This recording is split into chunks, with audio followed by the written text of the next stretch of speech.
Muraho, ndagira ngo mbabwire uburyo bushya bugezweho bwo kwishyura ukoresheje JIA.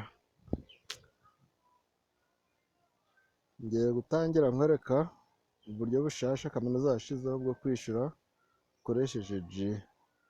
Uraza hano kuri telefone yawe, aho unyura ugiye guhamagara, ukande akanyenyeri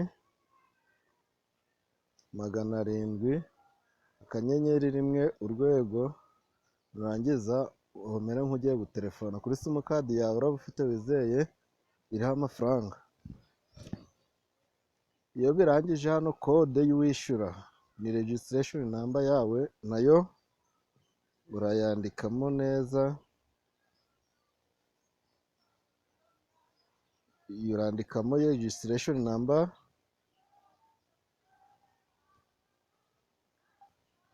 iyo urangije kuyandika neza urohereza. Umaze kohereza hano kode y'ikigo, nta kindi wandikamo, wandikamo UTAB mu nyuguti nkuru, ukohereza. Hano urahitamo uburyo ugiye kwishyura, niba ari tuition fees, niba ari registration, niba ari application. Hano urugero tugiye kwishyura tuition fees, urashyiramo 1, nurangiza kwishyiramo ukomeze wohereze.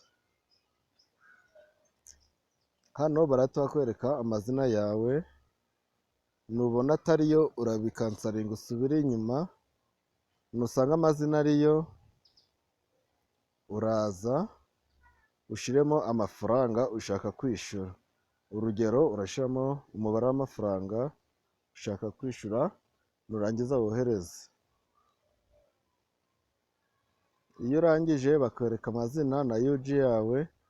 Hano barakukubaza pay with MTN mobile money cyangwa se 2 gukansaringa. Hano urashyiramo 1 pay with mobile money, ugategereza gakeya bikaza.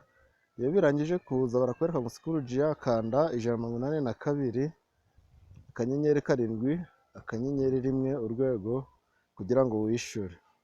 Icyo gihe uzabikuramo byose, nurangiza wongere usubire ahandi telefonera, ukanda akanyenyeri 182 akanyenyeri 7 akanyenyeri 1 urwego.